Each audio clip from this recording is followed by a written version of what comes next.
So, David, thank you so much for being here. I am excited to talk to you because you and I met earlier this year. Mm-hmm. We met once. This is our second conversation. Second time.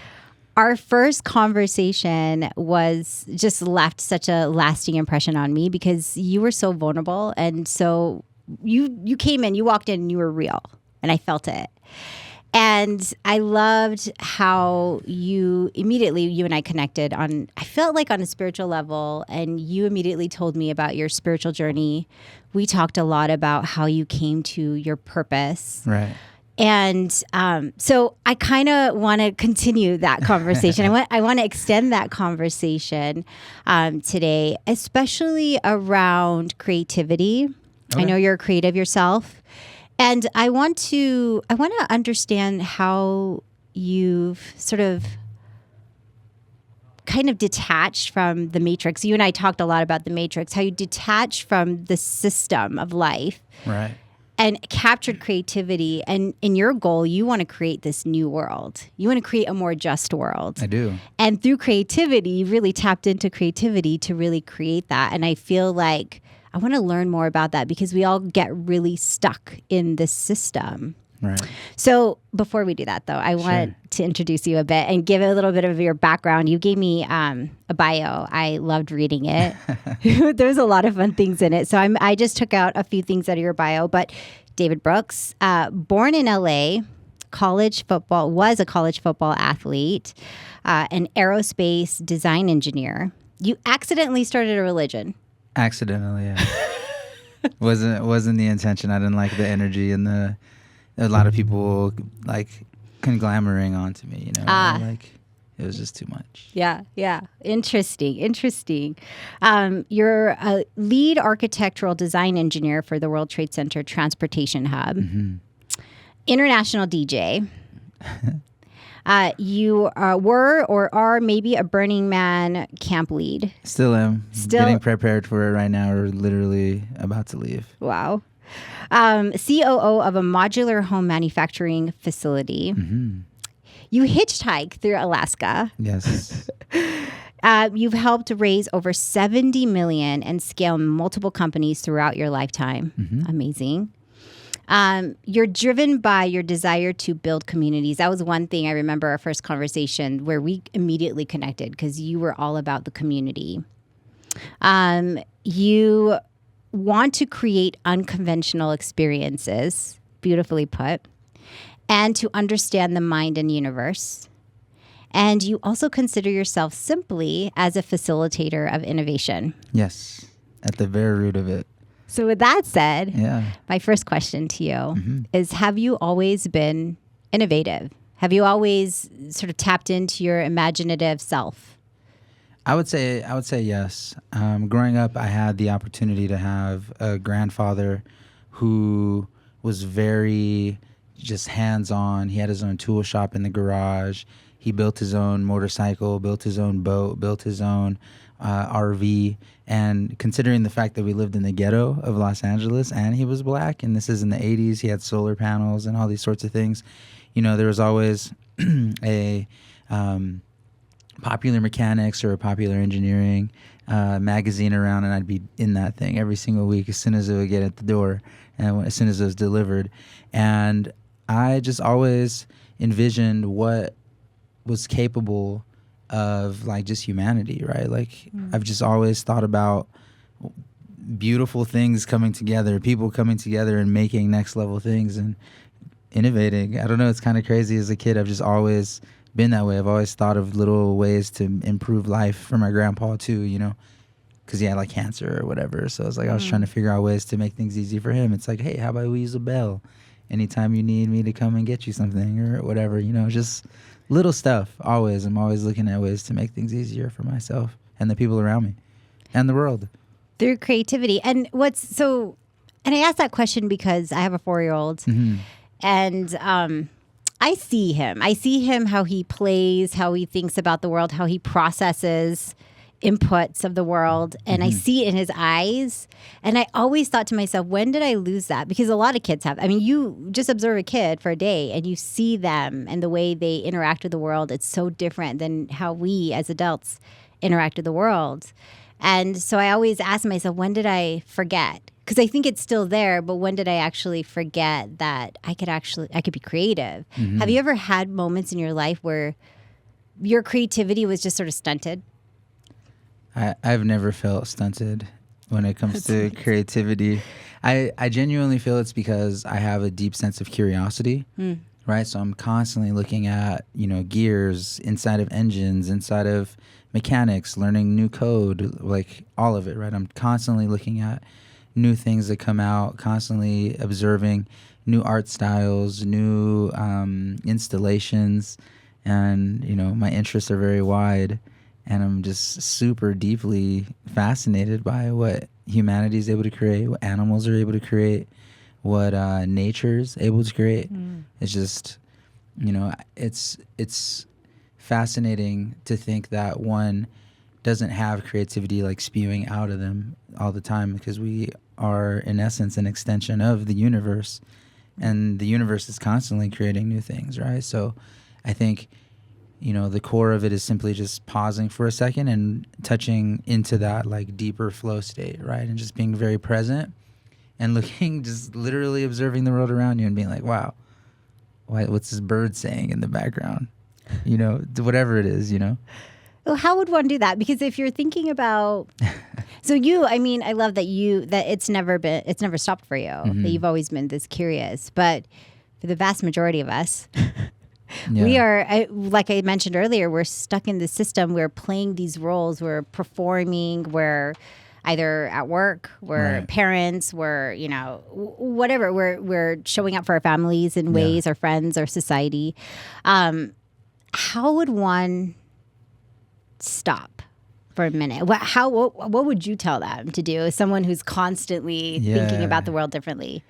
That's really fascinating you brought this up. This wasn't like a like a planned response or anything like this, or even a planned question. I developed a 7 chakra amplification process. Okay. And it goes through a physical activity for each one of the chakras, which I've identified as being connected to the endocrine system, which is at the core of all of your hormones, all of your testosterone, all of your overall chemicals that are emotionally connected to your brain and how everything works in that sense. And so being able to go through this process, I've done it with over, 100 people so far now, and they're like, the things they talk about is there's no way for you to think about anything else outside of this while you're in it, right? And it's 22 minutes. But like in those 22 minutes of each 3-minute activities, you're like so present that afterwards you're just like, okay, I'm having like infinite power right now, or infinite like options. What do I want to do? Wow. And that's how a lot of people feel after it, and just tuned in. Can you tell me what are the 7 chakras, and if you can, maybe even tell me a little bit about what they do when you're activating them. I'm assuming that's what you're activating them in some way. Yeah. So root chakra is just like the base. It's your genitals and whatnot, right? And so it's like what I associated that with was being able to simply pause your body for a bit. And when do you do that, right? Like when is a time where you're like, okay, I feel my body, and it's stretching. Right. So very first step is 3 minutes of stretching. And I have this like playlist that I'll play because I'm also a DJ. Right. So a 3-minute song for each one of these as you're moving forward. And the power of frequency also just helps too, of the music being there and whatnot. So root chakra stretching. Next is your sacral chakra, I believe. And that one is dancing. So right after stretching, you go into dancing as hard as you can. And then after dancing, you go into a calisthenic workout for your solar plexus chakra. And it's all about just working out as hard as you can. So push-ups, sit-ups, leg lifts, whatever you can as quickly as possible for 3 minutes. You're like until burnout. And then after that, your body is already like, all right, I'm ready for this. And then so Your next one is your heart chakra and your lungs and breathing. So utilizing some breathing tactics and techniques that I've learned throughout my years. Next is your throat chakra, and experimenting. Like, it's very rare that somebody is using their voice in different octaves and different sounds, right? So just making weird noises like whatever it is, right? Yeah. And just do that for 3 minutes. Literally explore high pitch, low pitch, different octaves, all of it. Then after that is your third eye chakra, and your third eye is meditation, right? That's like, it's been known for ages, you know, the fact that you know, shamans back in the day and yogis back in the day said that they felt the energy in their third eye, and then it turns out they're doing fMRI scans, and it's like literally where all their blood is concentrated during meditation. Yeah. So it makes sense that that's the place. But now the crown chakra is an interesting one, right? Because it's supposed to be connected to, it's how you connect to the universe, right? And it's interesting because you read any sort of books about, or any sort of like knowledge on the internet, and everyone's saying that the crown chakra is in the same place as the third eye, which is the pineal gland. Yeah. And I don't actually believe that. I think that the crown chakra is your corpus callosum, and that's the bridge between your left and your right hemisphere. And the reason why I think that's so powerful, that area between, is because, one, the left and right hemisphere is totally different like mechanisms. So having them both combined in this one area is one of the ways to really like unify body and universe at the same time, like the creative and the action. But also there's been studies done on Einstein's brain, and it turns out that he had an astronomically large corpus callosum in comparison to other normal brains. So his ability to think about the universe and connect with the universe and flow with the universe has been massive. And so what I came up with as the activity for that, because each one is an activity, is freestyle rapping, right? So you freestyle rap for 3 minutes, and it makes sense because like you're in the flow. You're, you know, not controlling the words that come out of you. It's literally just what flows through you, and you just say whatever it is that comes. Oh my goodness. So as you're doing these activities related to the chakras, yeah, is there something that's happening with your mind? Are you just shutting off your mind, or are you prompting folks to think about something or to think about intentionality in these chakras? The only time that I'm asking for intentionality is during the breathing practice. Okay. Because that's really like the inspiration, and like in Spanish, the word for breath or breathe is inspirar, right? And so inspiration and being able to like be one, like having that breath come in and then moving that up to your higher consciousness levels is, I think, the point to do it. Wow. Yeah. So then people are activating their creativity, right? Now they're connected to the universe. Correct. How have you seen that manifest after in some of the folks that you've done this with? Yeah, honestly, they say they're focused, they're driven, they have energy, they're more witty, right? They're quicker when it comes to different cognitive activities.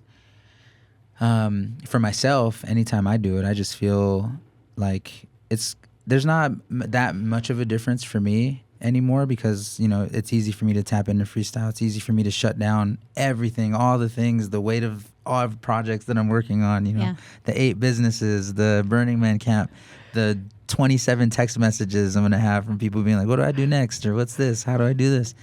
You know, I can shut all that down and just be present in whatever the moment is pretty quickly. And I'm not exactly sure how I got to that level. Maybe it's like my upbringing, the environment, my ancestry, just all of it, right? It's just a perfect, you know, soup to make me, I guess. Wow. Yeah. Do you, so you tap into creativity quite a bit, but as you had mentioned, the people that you lead, the businesses that you have, the ways that you have to show up is not maybe always like this, or is it? Because there's folks that are in their healing journey, And when they heal, they get connected closer and closer to their true selves. Right. But then reality hits, and they've got, like I said, kids to raise, or they've got family to take care of, or they've got to go to work in this system that's consistently wanting and drawing from you. Do you find yourself, when you're in those moments of having to, I guess, perform or potentially show up for others, do you find yourself kind of leaving that other part of you, that creative part of you, or are they just sort of synonymous? They're happening at the same time? My mission in life has always been to integrate. Yeah. I'm big on boundaries, right? But like at the end of the day, everyone that's around me, like they're experiencing this way of being. Like it's very rare that I'm gonna like change to fit into like an area, or to be in a business meeting with investors, or to be working with my cleaning lady, right? Or whatever it is, right? Like it's literally the same person throughout, and I treat everyone, relatively the same, like with respect, with appreciation for being here and their time. And so, yeah, I don't think there's like a real difference in having to like perform, even like while I'm DJing, right? Like it's just being present, feeling the crowd, responding back to how the crowd is going, and like addressing that, right? And it's very obvious to where, sometimes I'm playing at a festival, sometimes I'm playing ecstatic dance, sometimes I'm playing in a basic nightclub where everyone wants to hear Window to the Wall, right?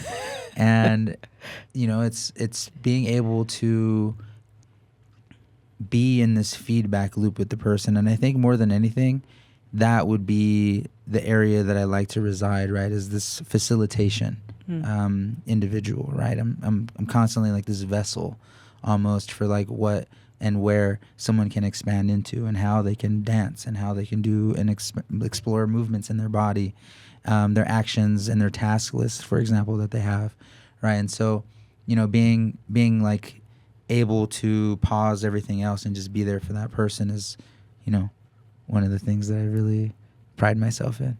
Do you feel like that's your purpose? Like, is that sort of what you're, and I use that word lightly because we're so flexible and we're ever changing. And as you were saying, the universe is constantly moving, and so are we. And so maybe purpose is not quite the word, but do you feel like that is something that you are naturally maybe not supposed to do, but are doing because there is a purpose behind it? If that makes sense. Yeah, I mean, I know we haven't necessarily tapped into like my ancestry or anything like that yet, but I do feel, my upbringing definitely has caused me to be like attentive to other people, right? And like what they're wanting, what their desires are, how they're feeling, right? Like I said earlier, I was like the main caretaker for my grandpa as he had lung cancer.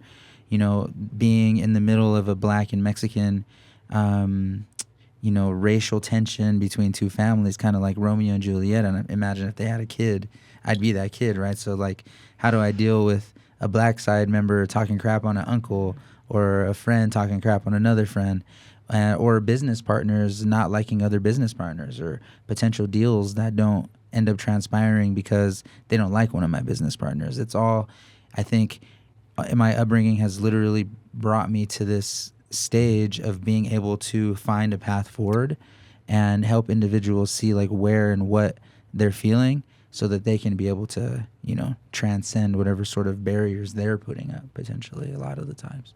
Wow. And so that must have served you pretty well, especially when you think about growing your business and growing other people's companies, and when you're dealing with investors and just sort of that environment, that culture. Yeah.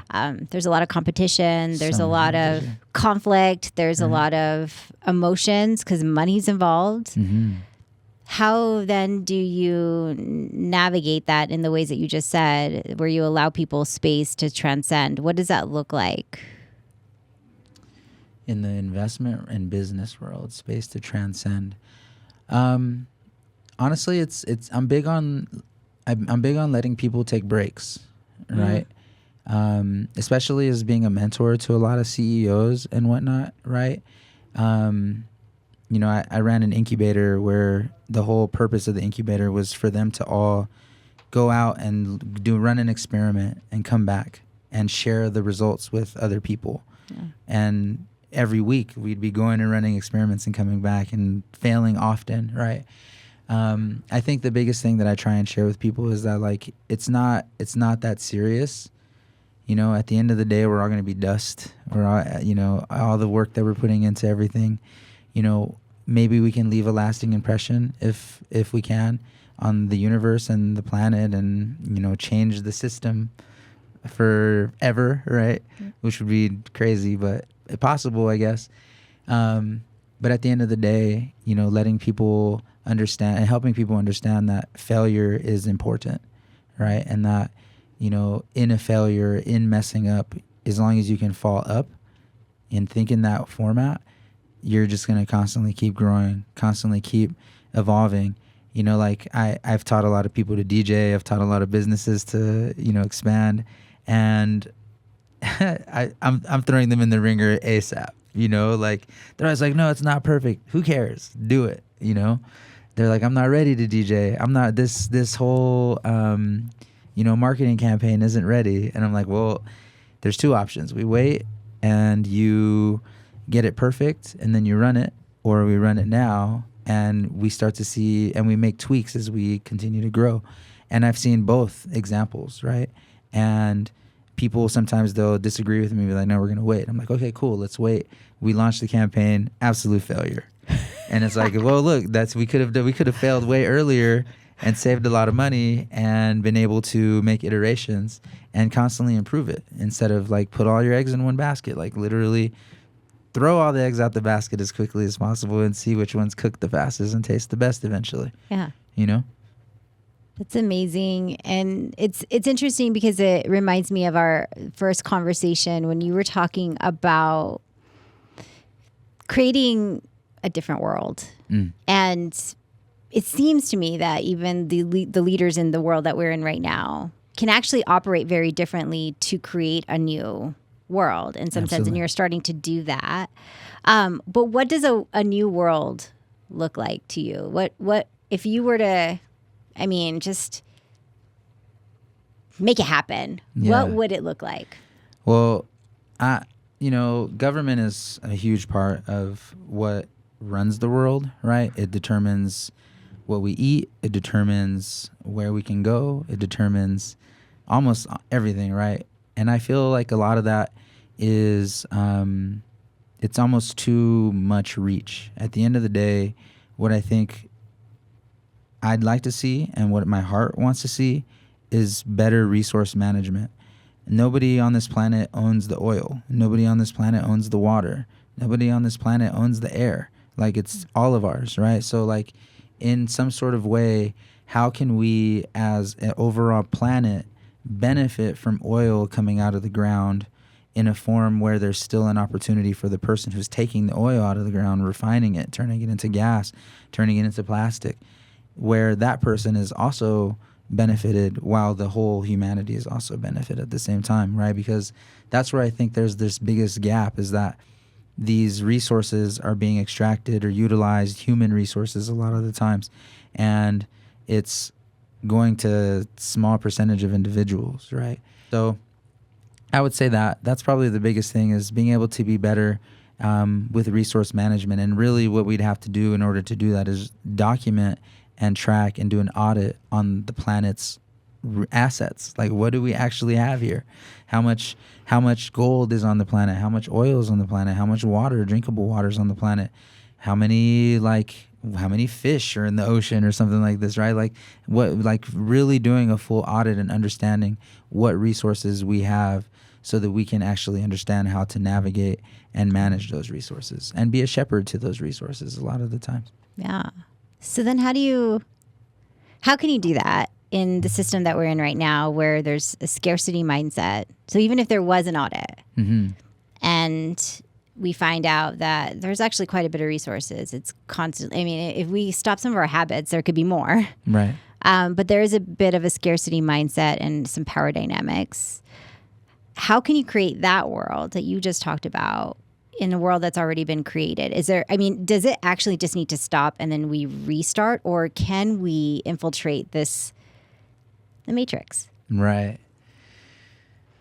I love The Matrix, the movie, by the way. There's tons of analogies we can come up with here for red pill, blue pill, and individuals like Cypher who were in both simultaneously, right? Like, and kind of, infiltrated the system in a negative way and was able to collapse it in a negative format, right? So how can we do that in a positive format? And I think one of the tools and one of the things that is at the core of almost every human on the planet is consumerism. We're all consumers. We're consuming all the time, right? So I think and I believe that the path forward is creating a bond and a group of conscious consumers that are unified in where they purchase from. Because at the end of the day, it's always been the consumers that have had the power. And, one person with a gun versus, 7,000 people, and the people with power in comparison, it's where it doesn't make sense, right? Like, I don't understand where and how, as a collective, one individual or like powerful people were able to influence that power so strongly. So I would say more than anything, us unifying and understanding who we purchase from, where that money goes to from those businesses, and having that somehow go back into this system like a toroidal, evergreen sort of self-sufficient system where we purchase from a business, that person who owns the business allocates a certain percentage of their revenue to overall benefits back to the people who are supporting their businesses, right? So finding value and assets through that process of consumerism would be the path forward that I'd like to explore more. And that's literally at the core of the project that I'm working on. Well, that's what I was going to get into. Tell us, because you're working on two projects. Two really big projects. Do you want to tell us a little bit about both? Yeah, sure. Absolutely. One of them is We Tsunami. And We Tsunami is this global opt-in alternative government, right? Imagine being able to subscribe to a government like Netflix, right? Like, why are there these borders? Why can't we explore the world like, a mountain lion's able to do and go from Mexico to Canada and then back down, and like it doesn't have to do any sort of like, paperwork or anything like this. Humans are meant to migrate. Humans are meant to explore. Ideas are meant to be shared.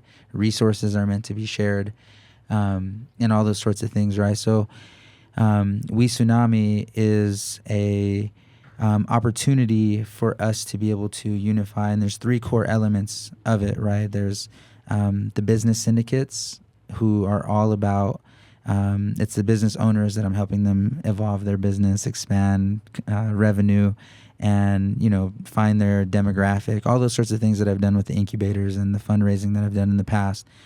They get those assets and those qualities for me or whatever I bring to them, but they also give a percentage discount to the members, and the members they pay a membership to be part of We Tsunami.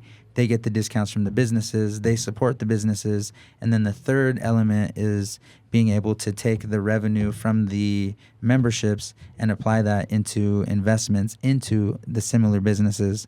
And then overall, all those dividends create a fruit eventually that we're able to have. That's, a number of the different projects that would emerge from any of the 12 sectors of life, such as education, health, care, and the members benefit from those automatically, like agriculture, for example. And there's projects in each one of these that are already underway that, all that's needed is, more capital and more awareness for them. And they're just going to hit. Like, everyone that's in these projects are like, yo, this is amazing.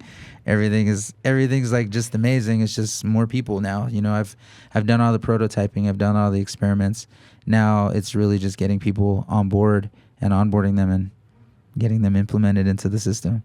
Wow. So the system that's being created, how do you get people to essentially unplug, right? So if you're thinking, if consumerism is the heart of these decisions that we're making in the world, And oftentimes we're making decisions, we're being influenced by bigger companies that are well established, that are kind of monsters in some sense, right? Absolutely. So we're constantly consuming and getting inputs that way. What's like how do you unplug? Then how do you convince, after you unplug, you were kind of in this standstill, like, what do I do now? Right. And then how do you then convince people to say, okay, well, here's another system or an alternative system? Right. And then how do you make, two questions, sorry. Sure. Then how do you make sure that this system has the right people to run the system so that we don't just emulate what we just unplugged from? Right.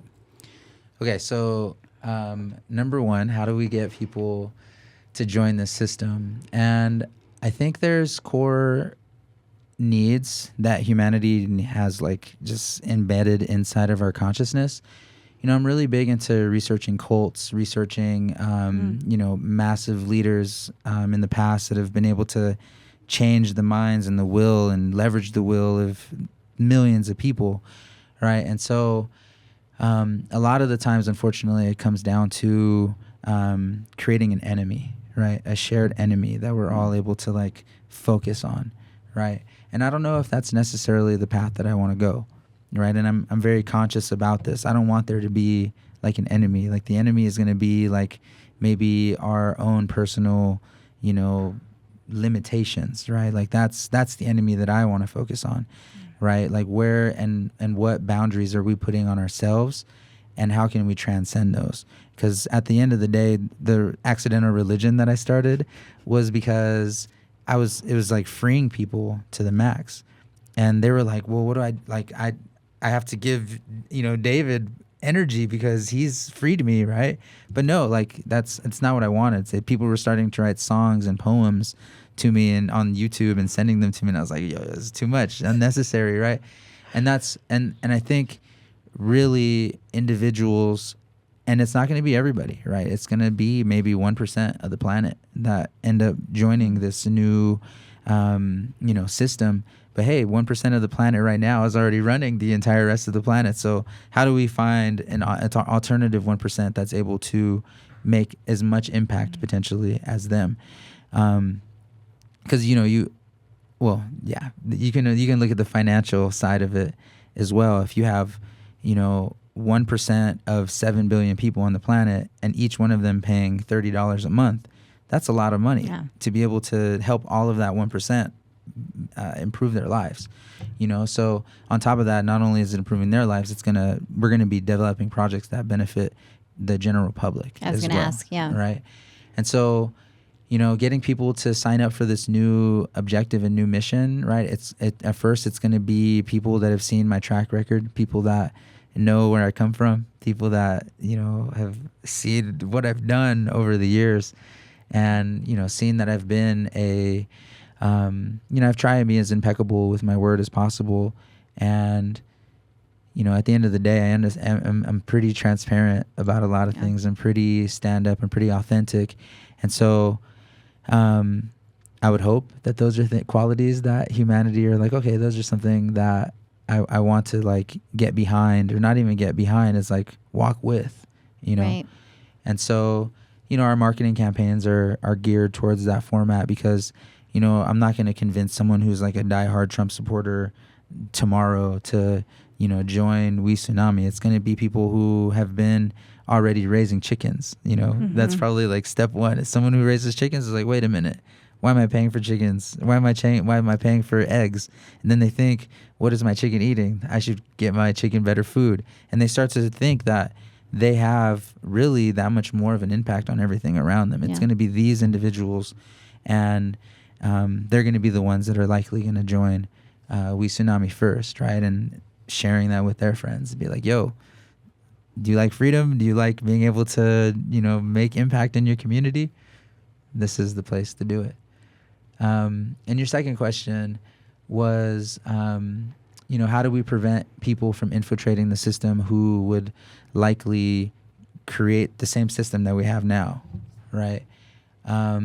Right now, I would be like the leader all like the directors of each city are called nexors, kind of like a nexus, but they're also facilitators. They're nodes that individuals can come to in order to share, ideas and turn into, toroidal systems again of sustainability for different communities.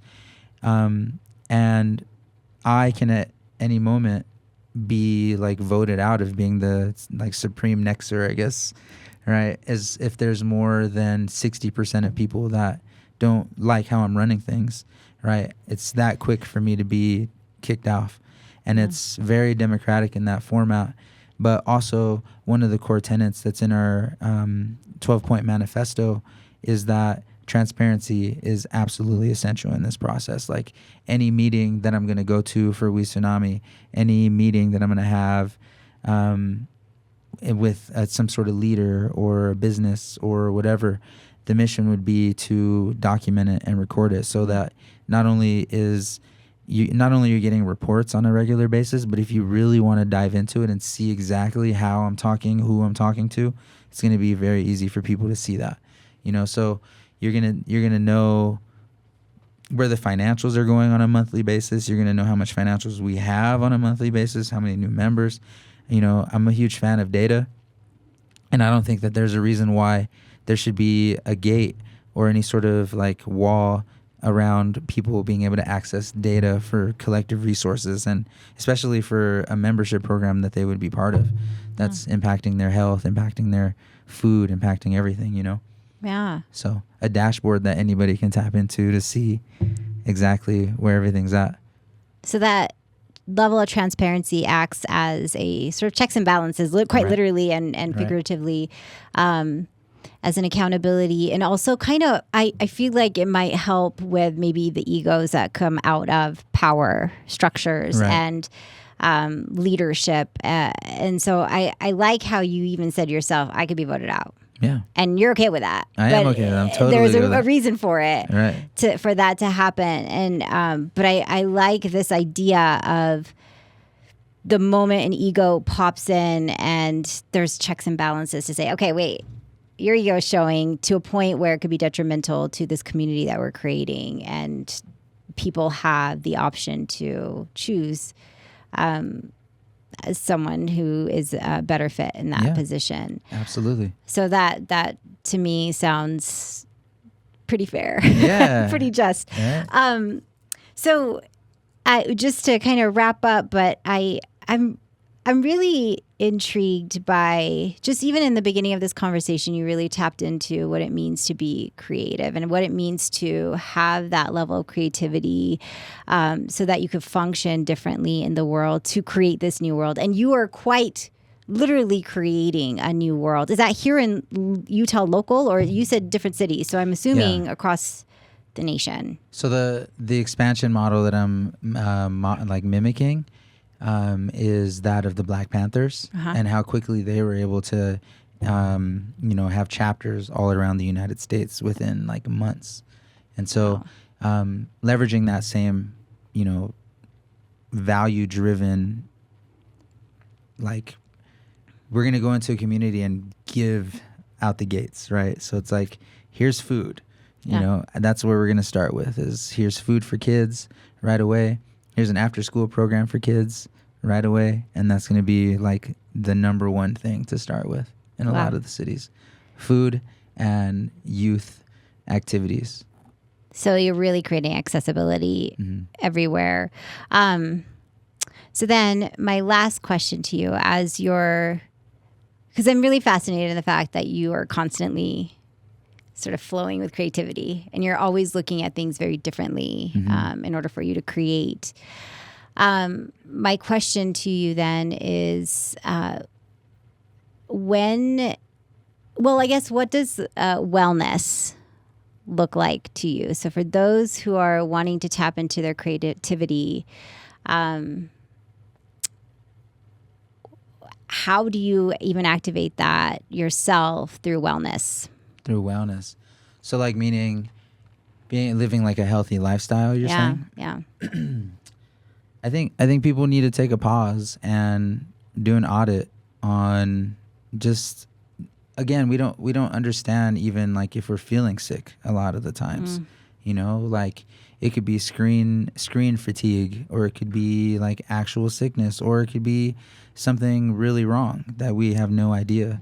And I think step one of it all is pausing and taking an audit of one's own system. And I know that's really expensive here in the United States right now, to go and do your blood work, get your hormones, get a brain scan, get like a full body scan. Like that's a lot of money. That's why you're seeing a lot of people go overseas and get like a full body audit, so you know exactly like, okay, this is where I'm at, right? How do I maintain this? And then you can go back in a year and be like, all right, where I'm at now, so that's like the dream scenario, right? Yeah. So those are the type of clinics, when I talk about healthcare for We Tsunami, that's where I'm really going to be focusing a lot of time and energy, is being able to run like a full body audit so that people know where they're at. Wow. But outside of that, how do you do that? How do you experience wellness without that level?